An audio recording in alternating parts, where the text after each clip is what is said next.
सद्बुद्धि, सन्मार्ग और कार्य का संकल्प देना, अडिग रहे विश्वास तुम पर, ऐसा अंतः कर देना, मेरे हृदय में आने में तुम्हें कोई संकोच न हो।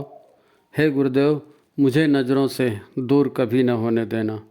हे गुरुदेव, मुझे नज़रों से दूर कभी न होने देना। नमस्कार, गायत्री चिंतन धारा के इस नए एपिसोड में आप सभी का हार्दिक स्वागत है। मित्रों, गुरुदेव की हमसे ये अपेक्षा है कि हम अपने भीतर के अंधकार को पहचानें और उस पर विजय प्राप्त करें, क्योंकि सतयुग आ रहा है और सतयुग में आसुरी वृत्तियों का आचरण कैसे चल सकता है नहीं? तो भीतर के अंधकार को पहचानना है और उसे नष्ट करना है, तो ये कैसे कर सकते हैं? मित्रों, वंदनीय माता जी की आज हम जन्म शताब्दी मनाने जा रहे हैं और इस जन्म शताब्दी के उपलक्ष्य में अनेक जगह अनेक कार्यक्रम चल रहे हैं। तो वंदनीय माता जी को सच्ची श्रद्धांजलि यह होगी कि उन्होंने जो इच्छा व्यक्त की है उस पर हम कार्य करें। वंदनीय माता जी का प्रेम हमारे लिए किसी वरदान से कम नहीं है। हमने उनकी आवाज़ में यह गीत जरूर सुना होगा, कोठरी मन की सदा रख साफ बंदे, कौन जाने कब स्वयं प्रभु आन बैठे। जिसने भी ध्यान से यह गीत सुना होगा उसने यह अनुभव किया होगा कि आवाज़ उनके गले से नहीं, उनके हृदय से आ रही है। माँ को अपने बच्चों से बड़ा प्यार होता है नहीं? और सारे बच्चों का भला चाहती है माँ। तो उनके कल्याण के सिवाय वो और क्या चाहेगी, क्या सोचेगी? वो यही कह रही है कि कोठरी मन की सदा रख साफ बंदे, हमारे लिए कह रही है। हमें भी इस गीत को अपने कानों से नहीं, हृदय से सुनना चाहिए, है नी? इसमें गुरुदेव की शिक्षा भी है, माँ की करुणा भी है, माँ का स्नेहपूर्ण सीख भी है ना? और करुणा और स्नेह में कोई कठोरता या ज़बरदस्ती वाली बात नहीं होती। माँ का छलछलाता हुआ हृदय है ये, है नी? हमारी माँ आदिशक्ति जगदम्बा की प्रत्यक्ष मूर्त है। तो आज हम उनकी इसी प्रेम पूर्ण सीख पर चिंतन करने जा रहे हैं। मन की कोठरी से उनका आशय क्या है नहीं? और भीतर की इस कोठरी को साफ कैसे कर सकते हैं? अभी कोई अपने आप को देवता नहीं मान रहा है, इसलिए उनका ये इशारा है कि मन की कोठरी को साफ करो। कि भीतर की कोठरी जैसे जैसे साफ होती जाएगी आपको वो पता चलता जाएगा कि क्या भीतर में है नहीं? भीतर में देवता किस प्रकार प्रकट हो रहा है नहीं? तो आइए आज का ये एपिसोड शुरू करते हैं। बड़ा महत्वपूर्ण एपिसोड है, ध्यान से सुनिए और ज़्यादा से ज़्यादा लोगों तक इसको पहुंचाइए। जिन लोगों ने अभी शेयर नहीं किया है वो शेयर भी कर लें, है ना? तो मित्रों, भारतीय संस्कृति ये नहीं मानती कि हम पापी हैं। शुरुआत यहीं से है, क्योंकि हमारी मनोभूमि की बात है ना, अंदर की। तो भारतीय संस्कृति ये नहीं मानती कि हम पापी हैं, हमें स्वर्ग से धकेला गया है ना, बिल्कुल नहीं। हम तो इसका उल्टा मानते हैं। बड़े भाग मानुष तन पावा, तुलसीदास जी ने लिखा, बड़े भाग्य से मनुष्य तन मिला है। स्वर्ग से ढकेले हुए नहीं हैं हम, घटिया लोग नहीं हैं, हम बहुत अच्छे हैं, इसलिए हमको बड़े भाग से मनुष्य तन मिला है। हम तो यही मानते हैं कि भारत भूमि देवभूमि है और इस भूमि पर जन्म लेने के लिए देवता भी तरसते हैं। हम मनुष्य को सोशल एनिमल भी नहीं मानते। शरीर सत्य नहीं है और केवल आत्मा ही सत्य है, तो ऐसा कुछ भी नहीं है। शरीर भी सत्य है, आत्मा भी सत्य है, विकास की प्रक्रिया भी सत्य है नहीं? और कर्म के फल से ये प्राप्त होने वाली है, इसलिए कर्म भी सत्य है। हमारे ब्रह्म ऋषि कहते हैं मनुष्य और कुछ नहीं, भटका हुआ देवता है। लेकिन भ्रम में न रहें, शरीर भी सत्य है, इसका दुख भी सत्य है, मुसीबतें परेशानियां ये सब सत्य हैं और ये सब हमको कुछ न कुछ प्रेरणा देती हैं। तो हमको बड़ी सावधान रहने की ज़रूरत है। गुरुदेव ने जो मार्ग दिया उसे हम एक उदाहरण से समझते हैं, क्योंकि गुरुदेव ने कहा कि भाई अपने भीतर की बुराइयों को दूर करो, है ना? तो इसको एक उदाहरण से समझते हैं। आदमी को बुखार आता है, कमजोरी आती है, कुछ भी खाओ पियो तो कड़वा लगता है, कुल मिलाकर बड़ी तकलीफ होती है। क्यों क्यों ये परिस्थिति बनती है? ये परिस्थिति इसलिए बनती है कि शरीर के सिस्टम में कचरा जमा हो गया।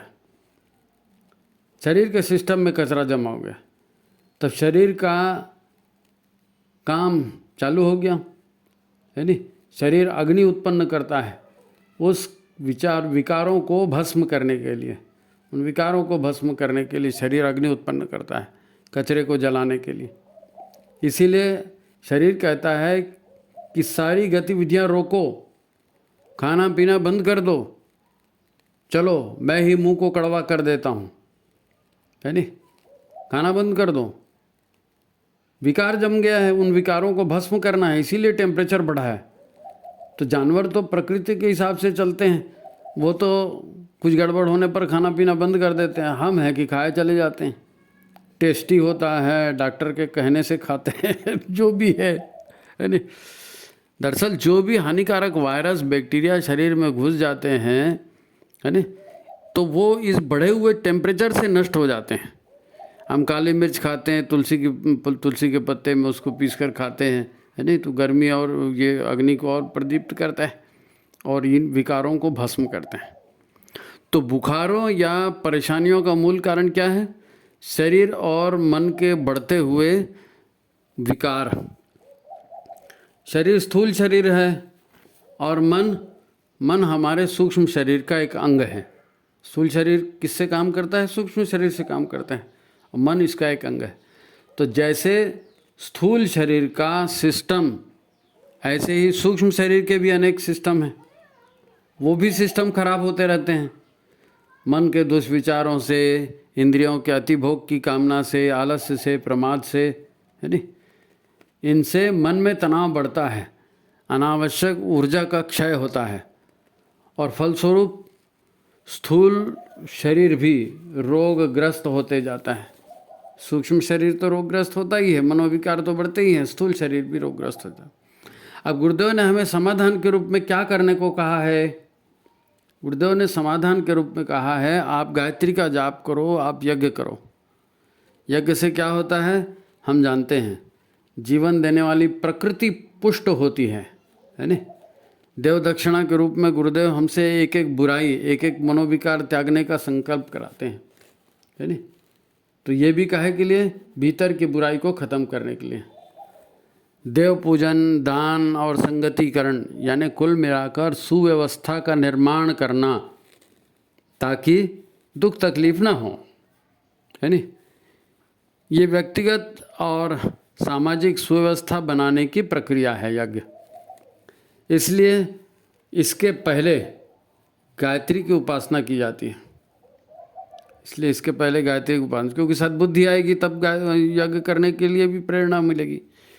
आज हम विशेष रूप से यही समझने का प्रयास करेंगे कि वास्तव में गायत्री की उपासना सामान्य पूजा से ऊपर उठकर उस परमात्म शक्ति यानी आदि शक्ति या शिव शक्ति से जुड़ने की उपासना, जुड़ने का कार्यक्रम है ना। स्थूल और सूक्ष्म शरीर को कष्ट देने वाले सारे विष तत्वों, विकारों को भस्म करने वाली ये कार्यवाही है ना। हमारे ब्रह्मर्षि गुरुदेव की हमसे अपेक्षा है कि हम अपने भीतर विकार या विष्ट तत्व को जमा न होने दें। यही बात माता जी कह रही हैं, मन की कोठरी सदा रख साफ बंदे, है नहीं। पर ये काम तुम्हें खुद ही करना पड़ेगा। महामंत्र जितने जग माही को गायत्री सम नाही, है नहीं। गायत्री में बहुत ताकत है, लेकिन ये गायत्री क्या है? लॉक्ड है। ये बड़ा विवाद का विषय है, बार बार लोग इसको कहते भी हैं, लेकिन आप इसको समझ जाइए कि गायत्री मंत्र लॉक्ड भी है। इसमें असीम शक्तियां हैं, लेकिन टर्म्स एंड कंडीशन लगी हुई हैं, है ना। इसको कहते हैं गायत्री मंत्र कीलित है, यानी इसे जाप करने के पहले कुछ अनिवार्य शर्तें हैं। अगर इन शर्तें तुमने पूरी नहीं की तो कुछ नहीं हो सकता, है नहीं। हर कष्ट दूर होगा गायत्री के जाप से, ये बात सही है। गायत्री चालीसा में बड़े अच्छे ढंग से ये सारी बातें समझाई गई हैं। दूसरे शब्दों में कहे तो यह कि गुरुदेव ने गायत्री महामंत्र हमें दिया साधना की शर्त पर, है ना। आप साधना करेंगे तब गायत्री जो है आपको फलित होगी। विधियुक्त गायत्री जाप में यह साधना तत्व ही सबसे प्रमुख बात है। गुरुदेव ने हमारे योग क्षेम का संरक्षण का तो ठेका लिया है। वो कहते हैं कि बेटा तुम हमारे बच्चे हो, हम तुम्हारे सारी मदद करेंगे, नो डाउट। परंतु उन्होंने सारी कामनाओं की पूर्ति और अहंकार की पूर्ति या हमारे सारे राग द्वेष को संतुष्ट करने का ठेका नहीं लिया। हम जितने गलत काम करेंगे तो उसको थोड़ी गुरुदेव पूरा करेंगे जी। वो मार्गदर्शक हैं, वो मददगार हैं, पर ये काम हमारा है। जो भी करेंगे हम ही करेंगे, जो भी करेंगे हम ही करेंगे। और अच्छा करेंगे तो गुरुदेव की मदद करेंगे, है नहीं। और अच्छा करेंगे तो फल भी हम ही पाएंगे ना। गुरुदेव अनुभवी हैं, ज्ञानी हैं, उनके हिसाब से चलेंगे तब तो वो भी हमें हमारे भीतर इंटरेस्ट लेंगे कि हाँ ये बंदा जो है हमारी इच्छा से चलता है तो इसकी कुछ मदद करनी चाहिए। तो चढ़िए, भेड़ चाल जैसा संसार ये चल रहा है, सभी इस भेड़ चाल में चल रहे हैं, हम भी चल रहे हैं और सब परेशान हो रहे हैं, हम भी परेशान हो रहे हैं, है नहीं। आखिर सब की सोच और सब के विचार ही तो उनके जीवन में फलित होते दिख रहे हैं। जैसा गुरुदेव ने कहा है, केवल गुरु बनाने मात्र से कुछ नहीं होने वाला है, गुरु के अनुसार चलना पड़ेगा। गुरुदेव कहते हैं मैं व्यक्ति नहीं विचार हूँ, और ये संसार भी वैसी है। संसार क्या है? विचारों, भावनाओं और कर्मों का दृश्य रूप है। आप बड़े ध्यान से सुनिए, ये सारी समझने वाली बात है नहीं। गायत्री चिंतन धारा में जो भी आप सुनते हैं वो मनन करने का विषय होता है। पढ़ने के लिए आपको समय नहीं है तो हम इसी हिसाब से आपको दे रहे हैं, है नहीं। संसार क्या है? विचारों, भावनाओं और कर्मों का दृश्य रूप है। लोग जैसा सोच रहे हैं, जैसी भावनाएं पाल रहे हैं, वैसी काम कर रहे हैं, वैसी संसार दिख रहा है नहीं। तो जो सब सोच रहे हैं, मन में विष भरते जा रहा है नहीं। यही तो सब तरफ होता दिख रहा है। और क्या है? जब कोई शुद्ध शांत हृदय से, यानी मन, वाणी, अंतःकरण और शरीर की सभी दोषों से मुक्त होकर गायत्री का आवाहन करेगा, है नहीं, तो फिर मन लगेगा, तो फिर भावनाएं भी अच्छी होंगी, शक्तिशाली होंगी, है नहीं। और वह सब होता चला जाएगा जो हमारे मन में हम सोच रहे हैं। अब हृदय पवित्र होगा, हृदय पवित्र होगा या हृदय में गायत्री उतरेगी तो कर्म भी अपने आप यज्ञमय होते जाएंगे, है नहीं। मन की कोठरी साफ होगी और साफ कोठरी में रहेंगे तो साफ कोठरी में अच्छे विचार आएंगे तो अच्छे कर्म होंगे। देखो, हम बात कर रहे हैं मन की कोठरी को साफ रखने की, तो एकदम व्यावहारिक बातों पर ध्यान देकर बात को समझते हैं। आखिर हमको क्या चाहिए ज़िंदगी में? क्या चाहिए ज़िंदगी में? ठीक है, आप गायत्री उपासना करते हैं, नहीं करते हैं, मिशन से जुड़े हैं, नहीं जुड़े हैं, चाहिए क्या आपको? आखिर हमको क्या चाहिए? अच्छा स्वास्थ्य चाहिए, खुशियाँ चाहिए, आनंद चाहिए, ज्ञान चाहिए, सम्मान चाहिए, सुरक्षा चाहिए, और क्या चाहिए? अब हम करते क्या हैं? हमारा परिवेश, हमारी शिक्षा, हमारे संस्कार हमें केवल भौतिक चीज़ों की प्राप्ति के लिए ही प्रेरित करते हैं, भौतिक चीज़ों के लिए ही प्रेरित करते हैं। भीतर तो कुछ है ही नहीं, बोलते हैं ना। शरीर और उसकी उपलब्धियों से परे हम जाते ही नहीं हैं। सारा सोच विचार सेंट्रलाइज होता है शरीर पर और उसकी भोगों पर। अब स्थूल शरीर के गुण और सामर्थ्य आते हैं हमारे सूक्ष्म शरीर से। स्थूल शरीर कैसे बना है, हमारी आदतें स्वभाव कैसे बनी हैं, वो हमारे अंदर सूक्ष्म शरीर में फीड हैं, सूक्ष्म शरीर से आ रहे हैं। पर सूक्ष्म शरीर में तो निगेटिविटी भरी है सारी, हमें डर लगते रहता है, हम हमेशा स्वार्थ के तरफ भागते हैं, है नहीं। हम अपने स्वार्थ को पूर्ण करना चाहते हैं। कुछ हमको प्रिय होता है, कुछ हमको, ये वो बोलते हैं ना ईर्ष्या, अनुराग और द्वेष, कुछ हमें प्रिय होता है और कुछ हम नहीं चाहते। तो अनुराग और द्वेष से हम बंधे हुए अपने आप को सही सिद्ध करने का प्रयास करते हैं, अपने को सही करते नहीं हैं। लेकिन मैं जो कह रहा हूँ वो सही है और तुम मानो, ये हमारी बात होती है कि नहीं, हम कह रहे हैं यही सच है। हमारे अज्ञान को भी हम विश्वसनीय तत्व मानते हैं क्योंकि वो हमारा ज्ञान है। मैं जानता हूँ जी, मैं जानता हूँ, तो ये हमारे लिए हमारा अज्ञान भी बड़ा विश्वास की बात हो जाती है। और हम चाहते हैं कि लोग भी इसी को सच माने और हमारा सम्मान करें। अब आप बताइए, हैं सूक्ष्म शरीर में ये सारी निगेटिविटी है, क्यों है? इसका भी कारण है, क्योंकि हमारा मन, हमारी बुद्धि का स्तर और हमारे संचित कर्मों के संस्कार है नहीं, और हमारे मन की स्वाभाविक वृत्तियाँ, इन्हें केवल आप शब्द मत समझिए। क्या हमारे अंदर का है जो हमको पढ़ने के लिए बोला था, हमने पढ़ लिया, मन बुद्धि चित्तांकार, नहीं, ये केवल शब्द नहीं है। हमारे अंतःकरण में जन्म जन्मों के ये प्रोग्राम लोडेड हैं। ये जो नेगेटिविटी और पॉजिटिविटी, जो अपने स्वभाव की बात आती है, रुचि की बात आती है, अज्ञान की ज्ञान की बात आती है, ये कहाँ है? ये हमारे अंदर में, हमारे अंतःकरण में इसका सारा डाटा लोड किया हुआ है। ये खाली शब्द नहीं है, ये खाली शब्द नहीं है। सूक्ष्म शरीर के पास सारा डाटा यहीं से आता है, अंतःकरण से। और सूक्ष्म शरीर फिर उस तरह की रिएक्ट करता है, वो शरीर को, स्थूल शरीर को आदेश देता है कि ऐसा ऐसा करना है, फिर हम वैसे ही करते हैं। तो अगर कहीं गंदगी है, अगर कहीं निगेटिविटी है, तो बाहर शरीर पर लिपा पोती करने से कुछ नहीं होगा, भीतर से उसको सुधारना पड़ेगा, है नहीं? यही हमारा अंतःकरण है, इसी को सुधारना है, इसी से हमारी पहचान बनती है। यही तो हमें पहचान देता है जी, हमारा अंतःकरण। यही हमारा मैं है। हम जो अहंकार की बात करते हैं, मैं की बात करते हैं ना, ये मैं क्या है? ये मैं है ना, हमारा अंतःकरण है। वो बड़ा वजनदार है, बड़ा पावरफुल है। यही तो काम करता है, हमारा मैं काम करता है ना, हमारा अंतःकरण काम करता है।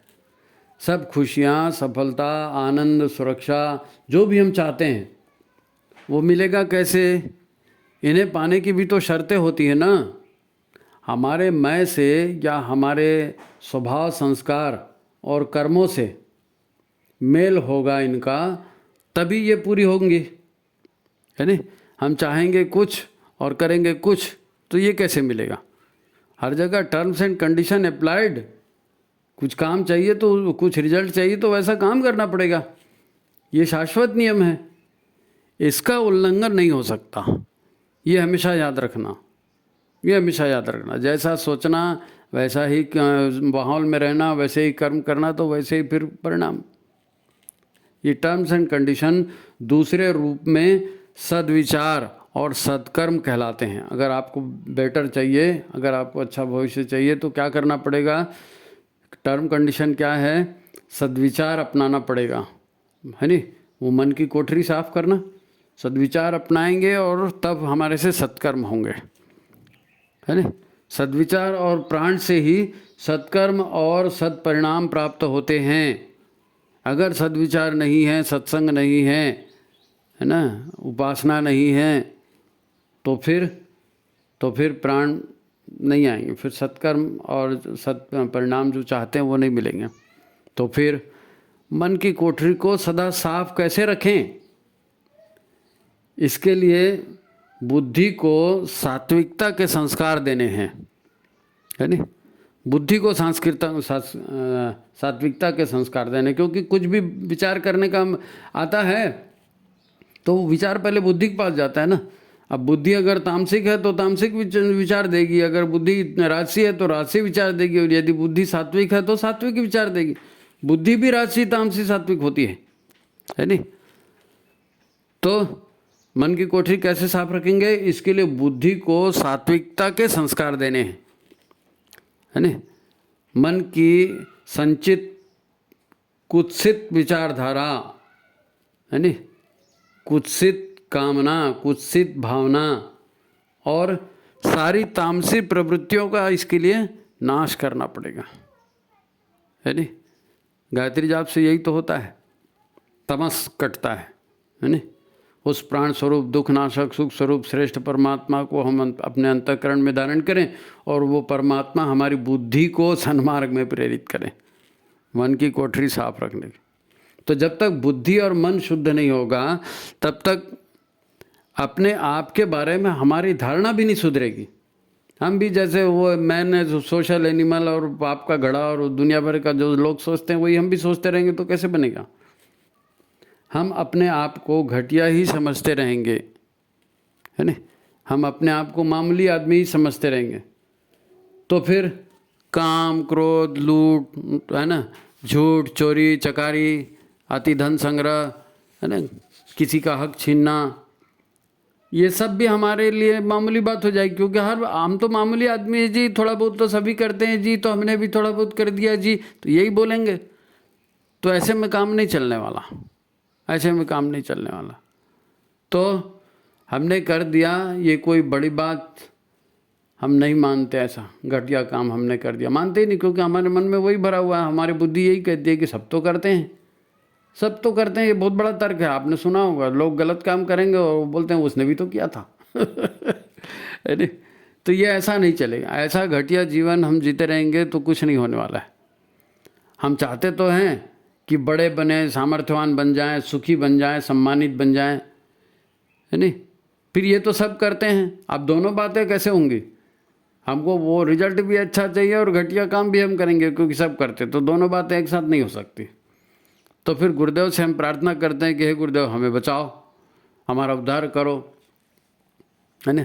अब गुरुदेव के पास बचाव कर लिए, उद्धार के लिए गए तो गुरुदेव ने तो कह दिया अरे ये सब घटियापन छोड़ दो, ये सब घटियापन छोड़ दो, एक एक यज्ञ में अपनी एक एक बुराई छोड़ते जाओ, गायत्री उपासना ढंग से करो, सद्बुद्धि का अवतरण होगा, तुम्हें खुद समझ में आएगा क्या काम करना है।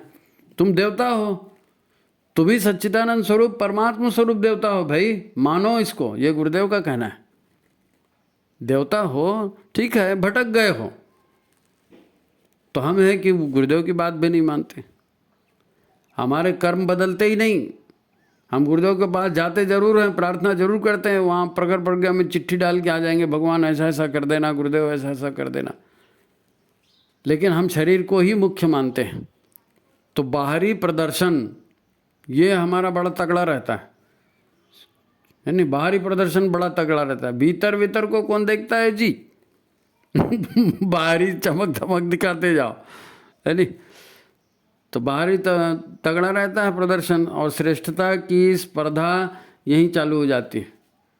तो फिर इसमें परेशानियां बढ़ती हैं। आप दूसरे को से बड़ा होने की बात करोगे, दूसरा आपसे बड़ा होने की बात करेगा, फिर आप उसको घटिया होने की बात करोगे, फिर वो आपको घटिया करने की बात करेगा, तो कट जाएगी ज़िंदगी इसी में। तो गुरुदेव ये सब नहीं चाहते, है नहीं, गुरुदेव ये सब नहीं चाहते। हम बुखार में बाहरी गोलियां खाते हैं, बुखार हो गया बाहरी गोलियां खाई, वो भीतर की सफाई में ध्यान नहीं देते।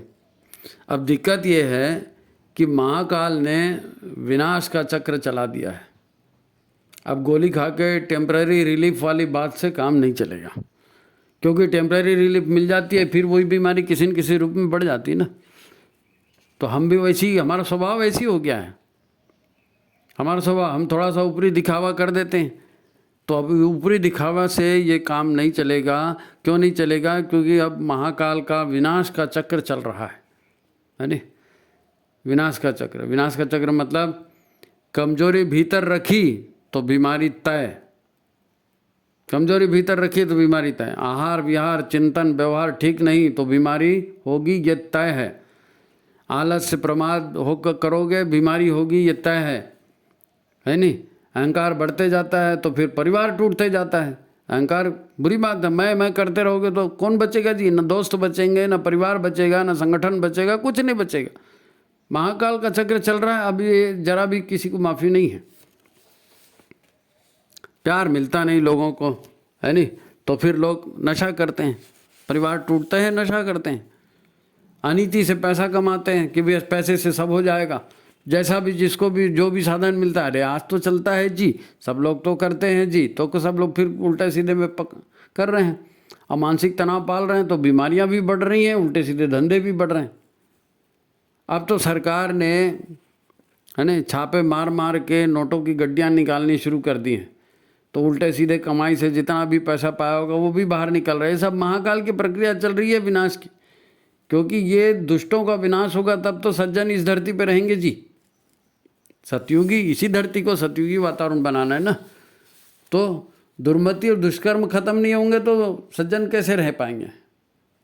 अच्छा, लोग भोगों में इतने लीन हैं कि बच्चों की बड़ी भयंकर दुर्दशा हो रही है घर घर में। वो दिखता नहीं लोगों को, लोग एक दूसरे को देख करके कि सब तो ऐसा करते हैं, हम कर रहे हैं, लेकिन बच्चों के साथ कितना टॉर्चर हो रहा है। 3-3 साल के बच्चों को स्कूल में डाल देते हैं, है नहीं, और वहाँ सीख रहा है वो ए फॉर एप्पल मतलब ना तो आज कोई स्वस्थ है, न कोई समझदारी से काम कर रहा है। जिसको देखो, किसी को शुगर है, किसी को बीपी है, किसी का स्टोन है, किसी को कॉन्स्टिपेशन हो रहा है, झगड़े लड़ाई टेंशन चल रहा है नहीं। और फिर खाने पर प्रतिबंध, ये नहीं खाना जी, डॉक्टर ने मना किया है। अब ये सारा सिस्टम ऐसी रहेगा और इसी सिस्टम में बच्चे पैदा होंगे, फिर वो बच्चे भी ऐसे, उनके लिए भी ऐसे रूल बना रहे हो। क्या होगा इसका, है? कैसे निकलेंगे बच्चे, कुछ कह नहीं सकते। ये सब मन बुद्धि चित्त अहंकार और भौतिक पदार्थ जैसे निकृष्टता का परिणाम है। ये सारी निकृष्टता हो रही है, सब में तामसिकता भर रही है। मन तामसिक, बुद्धि तामसिक, चित्त तामसिक, तो फिर और क्या होगा, ऐसी होगा। तो मन की कोठरी में इसको साफ करना है भाई, है नहीं। दरअसल विदेशी धर्मों ने हमको ये सब सिखा दिया। विदेशियों का राज रहा ना हमारे ऊपर, विदेशियों का राज रहा। तो वहाँ आदम हव्वा की स्टोरी चलती है कि आदम और हव्वा को भगवान ने मना किया था कि इसका फल मत खाना, वो उन्होंने स्वर्ग का फल खा लिया, तो ईश्वर ने उनको स्वर्ग से नीचे धरती पे पटक दिया और कह दिया कि तुम जाओ, तुम पापी हो, तुम यहाँ नहीं रह सकते। अब इस तरह की स्टोरी को हमने भी सच मान लिया ना, हमने भी सच मान लिया कि मनुष्य तो पापी है ही है, man is a social animal है। और फिर ऊपर से ईश्वर ने कह भी दिया कि जाओ तुम धरती पे ही रहो और धरती पे जो है उसका भोग करो, जो है उसका भोग करो। तो मुर्गी, बकरा, कुत्ता, गधा, घोड़ा जो भी मिल रहा है सब काटते जाओ, खाते जाओ सब तुम्हारे भोग के लिए है। किसी से भी कुछ भी करो, जितना भी नैतिक अनैतिक सब बेकार है, सब तुम भोगियों को करो यहाँ तुम। और जो बुरा कर्म करेगा, जो कयामत होगी तो हम तुमको दंड देंगे।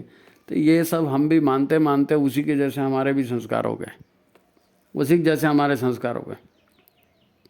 और फिर बाजारवाद का ढिंढोरा लगातार इसी को सच बता रहा है और हम फिर इसी को सच मान रहे हैं। तो ये सारी गंदगी मन में भर गई है। ये गंदगी को साफ करना, यही तो माता जी चाहती हैं जी, कोठरी मन की सदा सब रख साफ बंदे, है नहीं। तो हमारे ये जीवन का आधार बन गया है और ढेर सारी अनसन बातें इसी के सहारे जीवन में हमारे चलते जा रही है। तो उसको दूर करने के लिए कोठरी को साफ करना है। कौन सी कोठरी को? मन की कोठरी को। मन क्या कहता है हमको, ये चाहिए जी, मैं तो बंगला बनाऊंगा जी, मैं तो मुंबई जाऊंगा जी, हीरो बनूंगा, हीरोइन बनूंगी, ये पैसा कमाऊंगा, ये फैक्ट्री डालूंगा। ये कुछ नहीं होता फैक्ट्री पैसा डालने से, क्योंकि शरीर के नियम टूटेंगे, शरीर बीमार होगा। यही तो दुख है, यही तो मुसीबत है। कष्ट आते कहाँ से? कष्ट माने क्या? टेंशन ना, शरीर का और मन का। देखो आपको एक सच्ची घटना बताता हूँ। यूट्यूब पर एक मोटिवेशनल वीडियो चल रहा था। मोटिवेशनल वीडियो समझते हैं ना, यूट्यूब में बहुत सारे आते हैं। तो एक पत्रकार ने प्रसिद्ध उद्योगपति नवल टाटा जी से प्रश्न किया कि आपके पास सारे साधन हैं, आप ये बताइए कि इतने वर्ष बिताने के पर आज आपको सबसे ज़्यादा खुशी किस बात से मिली? किस बात से सबसे ज़्यादा खुशी? आप तो नीचे से ऊपर आए हो, है नहीं, बहुत बड़ा काम आपने शुरू किया है, आज आपके पास सब कुछ है। तो प्रश्न अलग तरह का था, है ना। तो पहले तो टाटा जी हैं वो गंभीर हो गए। उन्होंने कहा कि पहले मैं खूब संपत्तियां बटोरता था, संपत्तियां बटोरना चाहता था। उन्होंने कहा कि खूब बड़ा आदमी बनूंगा, खूब संपत्तियां बटोरूंगा, इसलिए खूब संपत्तियां बटोरता रहा। उसी में कोई वर्ष निकल गए। फिर इस दौरान मुझे पता चला कि ये संपत्तियां बटोरना इतना काफ़ी नहीं है। फिर मैं कई वर्षों तक वैल्यूएबल चीज़ों को एकत्रित करने लगा, एंटिक चीज़ों को एकत्रित करने लगा। बड़ी बड़ी कीमती चीज़ें, है ना, इनका शौक़ हो गया, उनको एकत्रित करते हैं, हीरे जवाहरात फलाना ठिकाना। फिर कुछ दिनों के बाद लगने लगा कि अरे यार ये भी काफ़ी, इसमें मज़ा नहीं आ रहा है, तो फिर और कुछ करना चाहिए। तब मैंने टारगेट बनाया कि मैं एशिया का सबसे बड़ा स्टील प्लांट लगाऊंगा, और ये मैंने लगा भी दिया, स्टील प्लांट लगा भी दिया। और फिर एक प्लांट नहीं, फिर एक के बाद एक कई प्लांट लगते चले गए। अब ये चल रही थी लाइफ ऐसी। एक दिन एक बंदा मेरे पास आया और उसने मुझे कहा कि टाटा जी आपको एक प्रोग्राम में चलना है और वहाँ बच्चों को व्हील चेयर बांटनी है। मैंने पूछा कितना पैसा लगेगा, उन्होंने बताया इतना लगेगा। मैंने कहा ठीक है दे दो पैसा, मैंने दे दिया। वो व्हील चेयर लिया, बोले नहीं बांटने के लिए आपको चलना पड़ेगा। तो मैं भी व्हील चेयर बांटने के लिए गया, उनको व्हील चेयर खरीद कर दे दी। और जब फंक्शन में उसे बांट रहे थे तब उनमें से एक छोटे से बच्चे ने मेरे पैर पकड़ लिए। ये नवल टाटा कह रहे हैं कि उस फंक्शन में चेयर दे रहे थे विकलांगों को, तो एक छोटा बच्चा था, उसने टाटा के पैर पकड़ लिए और मुझसे झुकने के लिए कहा, क्योंकि वो विकलांग था, खड़े नहीं हो सकता था। उसने कहा कि आप झुकिए, मेरे को आपसे कुछ बात पूछनी है। अच्छा क्या बात पूछनी है? तो उसने मुझसे कहा कि मैं आपका चेहरा नज़दीक से देखना चाहता था, इसलिए मैंने आपको झुकने के लिए कहा। अब मैं आपके चेहरे को देख के याद रखूँगा, मैं आपका चेहरा याद रखना चाहता हूँ, ताकि मरने के बाद स्वर्ग में जब भी हम मिलें वहाँ मैं भी आपको धन्यवाद देना नहीं भूलूंगा। आपको पहचानूंगा, आपके चेहरे से पहचानूंगा और वहाँ भी आपको धन्यवाद दूंगा। यहाँ तो दे ही रहा हूँ, है नहीं, कि आपने धरती पर मेरे जीवन को इतना सरल और आरामदेह बना दिया व्हील चेयर दे करके। तो मेरी ज़िंदगी जो है चलने फिरने लगी, वरना मैं चल फिर भी नहीं पा रहा था। और आपका चेहरा मैं स्वर्ग में देखूंगा, आपको पहचानूंगा और वहाँ भी मैं आपको धन्यवाद दूंगा। टाटा कहते हैं कि इस समय मुझे अपने जीवन की सार्थकता पहली बार दिखी। पहली बार लगा कि यार कुछ करने लायक काम मैंने कर दिया। पहले एक बार ऐसा लगा। इतनी फैक्ट्रियां बनाई, इतने हीरे जवाहरात इकट्ठे किए, इतने कारखाने लगाए, लेकिन इतनी खुशी मुझे कभी नहीं मिली। लगा कि हाँ यार किया कुछ लाइफ में। इसके बाद तो उन्होंने ऐसे कार्य और भी किए, बहुत कार्य किए, सेवा के पर पूरा जीवन लगा दिया। उन्हें आज देखकर वो खुशी मिलती है जो उन्हें फैक्ट्रियां बनाने से, प्रॉपर्टी खरीदने से कभी नहीं मिली थी। सेवा के कार्य से इतनी खुशी मिल रही है। भीतर की बात है, मन में वो बात बैठ गई, मन को अच्छा लग गया, है नहीं। क्या ऐसी तृप्ति, ऐसा संतोष अपने जीवन में आपको भी चाहिए? हैं? उन्होंने इतने पैसे बटोरे, इतनी फैक्ट्रियां खरीदने के, हीरे जवाहरात खरीदे, तसल्ली नहीं हुई। तसल्ली कहाँ हुई? तो क्या ऐसी तसल्ली आपको भी चाहिए क्या? इसको गंभीरता से सोचिए, और इसके लिए फिर प्रयास भी करना पड़ेगा। तो फिर स्थूल शरीर को सुंदर और आकर्षक बनाने के बजाय भीतरी सूक्ष्म शरीर को, विशेषकर मन को श्रेष्ठ बनाने की दिशा में प्रयास करना पड़ेगा। क्योंकि आप भी तो वही करते हैं जो मन कहता है नहीं? आप वही करते हैं जो आपका मन कहता है। देखो मन बुरा नहीं है ना, मन कोई बुरी बात नहीं है, मन बुरा नहीं है। आज अगर मन किसी तथ्य को ठीक मानता है तो उसको करता है, कल को दूसरे को ठीक मानेगा तो उसको भी करेगा। मन के मानने के ऊपर है। आज मन उसको ठीक मान रहा है तो बाकी सारी चीज़ों को रिजेक्ट कर रहा है ना। तो कल को यदि आप सत्य, न्याय, प्रेम और उस गुरुदेव के इशारों पर चलेंगे तो उसको अगर मन ने ठीक मान लिया तो फिर ये चीज़ें उसके लिए निरर्थक हो जाएंगे। मेकअप करना, ड्रेस चेंज करना ये उनको निरर्थक लगेगा। सद्बुद्धि सत्कर्म वाले काम उनको अच्छे लगे, है नहीं। तो मन के मानने के ऊपर में है। उस तथ्य को आचरण के दुष्परिणाम समझ में आ जाएं तो मन खुशी खुशी अपना आचरण, अपना स्वभाव भी बदल लेता है। ये कोई बड़ी बात नहीं है। बात यह है कि मन की कोठरी में क्या रहता है? असत्य, भ्रम, अहंकार, मिथ्या मान्यताएं, मिथ्या धारणाएं, यानी भौतिक स्वार्थ, इसी की पूजा होती है मन में, इसी को अच्छा माना जाता है। तो फिर वैसे ही होगा। और जब विवेक बुद्धि का सम्मान होगा, कुछ नया सीखने की, स्वाध्याय सत्संग के प्रति रुचि बढ़ाने का विचार आएगा कि हाँ ये भी अच्छा है, इसको करना चाहिए, है ना, तब फिर बात बनेगी, है नहीं। खाने पीने के पूर्ति यदि आपके पास हो जाती है, इतनी आय हो जाती है, तो फिर आप दूसरी दिशा में सोच सकते हैं।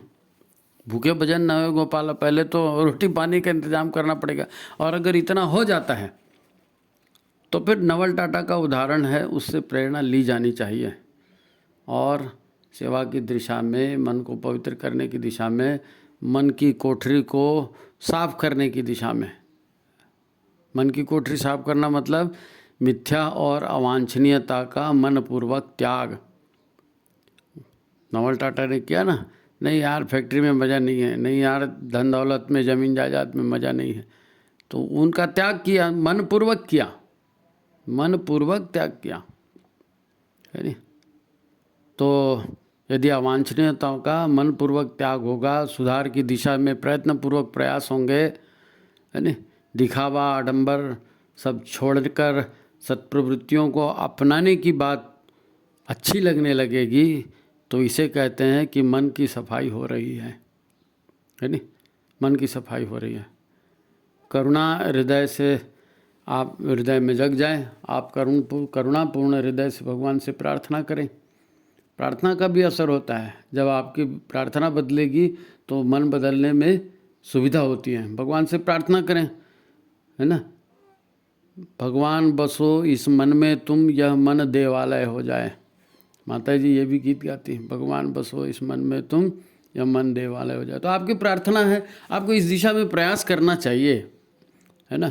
शारीरिक भौतिक को छोड़ करके भीतरी आत्मकल्याण की बात वाली जो है ना, इस पर काम करने की दिशा में आप सोचेंगे, मन में विचार आएगा तो आगे भी करेंगे। और ये आपको सोचना पड़ेगा। दूसरे का अनुशासन यहाँ नहीं चलेगा। यदि आप पूज्य गुरुदेव वंदनीय माता जी के पास आए हैं तो उनसे भौतिक उपलब्धियां मत मांगना, है नहीं।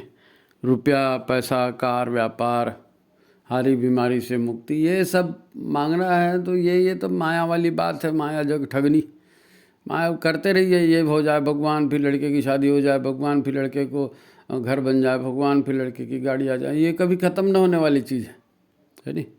और वैसे भी गुरु या भगवान से कुछ मांगा नहीं जाता, कुछ नहीं मांगा। गुरु भगवान से कितना भी मांगना, मांगने वाला क्या होता है? भिखारी होता है। उसको क्या मिलता है? कुछ नहीं मिलता। 10-5 पैसे, है ना, रुपये 2 रुपये दे के उसको टरका देते हैं। मांगने वाले को वो चीज़ नहीं मिलती, पुरुषार्थ करने वाले को मिलती है। तो फिर गुरु के मार्ग पर चलने के लिए आपको मन से ऐसी प्रार्थना करनी पड़ेगी और वैसा और उसके साथ पुरुषार्थ करना पड़ेगा। पुरुषार्थ जरूरी है। जब तक आप पुरुषार्थ नहीं करेंगे, कुछ करके नहीं दिखाएंगे, आपकी सहायता ना गुरु करेंगे ना भगवान करेंगे। क्योंकि मांगने वाले बहुत आते हैं ना उनके पास, तो जो करके दिखाएगा तो उनको लगेगा हाँ ये कर रहा है, तो चलो अब इसकी कुछ सहायता की जाए, है नहीं। जिसने सच्चा किया समर्पण उसने सद्गति पाई है। तो गुरु और भगवान के आगे समर्पण किया जाता है। उनकी इच्छाओं के आगे अपनी इच्छाओं को तिरोध करना पड़ता है, उनकी इच्छा से चलना पड़ता है। अच्छा, अपने यहाँ एक बात बार बार कही जाती है कि गुरुदेव ने हमें कहा कि बेटा तुम हमारा काम करो, हम तुम्हारा काम कर देंगे। कहते हैं ना ऐसा, आपने भी सुना होगा। इसका क्या मतलब है? मतलब साफ है, गुरु की इच्छानुसार जीवन जीना यही प्रमुख बात है। अपनी चेतना गुरु के चरणों में समर्पित करना यही प्रमुख बात है। नहीं तो जीवन में आप कुछ भी कर लो, क्या मतलब है? वही खाना पीना, ये भोग करना, सब मर रहे हैं, वही करके तुम भी मर जाओ, क्या मतलब? गुरु मिल गया तो गुरु के इशारों पर चलेंगे तो वही सौभाग्य है ना भाई।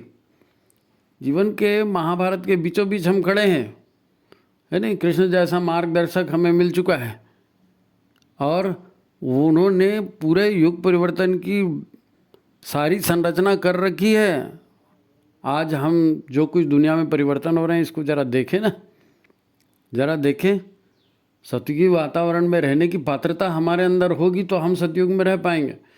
पूरा सतयुगी वातावरण बनने जा रहा है, बन रहा है नहीं। तो हमको भी अपनी पात्रता उस वातावरण में रहने की करनी पड़ेगी। नहीं तो जहाँ सब लोग सतयुगी देवाचरण कर रहे हैं वहाँ तुम आसुरी आचरण करोगे तो कैसे टिकोगे, तो हो ही नहीं सकता। और अब ये प्रत्यक्ष दिख रहा है, अब ये बोलने वाली बात नहीं, अब तो दिख रहा है नहीं। गुरुदेव माता जी पर विश्वास है तो बदलो, अपने अंतःकरण को बदलो, मन की कोठरी को साफ करो, है नहीं।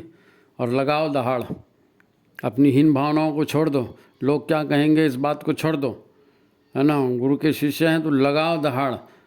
कैसे दहाड़ लगाना है, वो गुरु एक वो भेड़िया की कहानी है ना कि भेड़िए की भीड़ में शेर का बच्चा चला जाता है भेड़ की भीड़ में और अपने आप को भेड़ समझने लगता है। तो हम भी अपने आप को नीच, पतित और दुष्ट और सामान्य इंसान समझ रहे हैं। अब शेर ने क्या किया था, भेड़ के बीच में जो शेर का बच्चा था उसको तालाब के किनारे ले गया और उसको अपनी सूरत दिखाई कि अरे भाई तू ये भेड़ों जैसा नहीं है, तू शेर है, शेर जैसा है, देख मेरे को देख और अपने आप को देख पानी में, है नहीं। तो गुरुदेव ने भी वही किया, 5 ठो आईने लगा के रख दिए। अरे भाई तू आम आदमी नहीं है, तू देवता है, भटका हुआ देवता है, तू बस भटकना, दूर रह तेरे। एक बार जो है तू भी दहाड़ लगा दे शेर के जैसे, अरे और बोल कि हाँ मैं भी जो है देवता हूँ, भटका हुआ था अभी तक, अब सुधर रहा हूँ, है नहीं। और ये मिमियाना बंद करो भेड़ के जैसे, नहीं जी हम तो ऐसे ही हैं, हमारे से कुछ नहीं हो सकता। ये फिर भेड़ की चाल में चलना है तो पड़े रहो वैसी, है नहीं। तो मन की कोठरी साफ कर दी गुरुदेव ने, सारा अंजाम जुटा दिया है और आईने के सामने खड़ा कर दिया है। तो बोलो हाँ हम भी देवता हैं, फिर उस हिसाब से दाड़ो आचरण करो धड़ल्ले से, ठीक है। तो ये आज की बात यहाँ समाप्त हो रही है। भले वंदनी माता जी की जय, परम पूज्य गुरुदेव की जय। मित्रों वीडियो अच्छा लगा तो वीडियो को लाइक करें, शेयर करें और अपने कमेंट ज़रूर हमें दें, आपको कैसे लगता है, आप क्या चाहते हैं, ठीक है। तो आज की बात यहाँ समाप्त, फिर मिलेंगे, नमस्कार।